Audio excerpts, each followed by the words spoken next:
सर्व नागरिकांसाठी माहिती आपण देतो.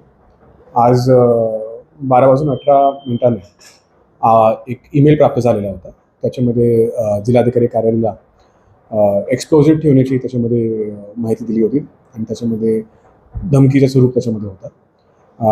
तात्काळ त्याच्यामध्ये संपूर्ण जो परिसर आहे त्याला इव्हॅक्युएट करण्यात आला.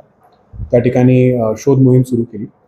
संपूर्ण परिसर कॉर्डन आपण करण्यात आलेला होता त्याच्यामध्ये आणि कॉर्डन केल्यानंतर प्रत्येक बिल्डिंगमध्ये प्रत्येक खोली सर्च करण्यात आली. त्याच्यामध्ये कुठल्याही प्रकारच्या संशयास्पद वस्तू भेटली नाही आहे.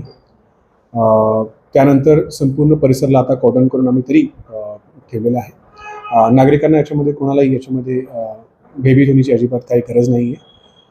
तरीही याच्यामध्ये आम्ही हा व्यक्ती कोण होता आणि हा अशा प्रकारे ईमेल का त्यांनी केला याचा संपूर्ण शोध आम्ही सुरू केलेला आहे.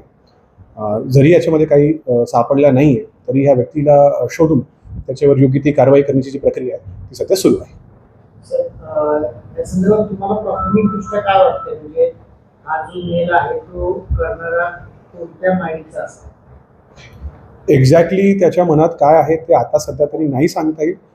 परंतु कारण आम्ही BDDS शोध तर संपूर्ण परिसरचा घेतलेला आहे त्यामुळे ही ईमेल पूर्णपणे हा आपण असं म्हणू शकतो की हा मेल खरं नव्हता.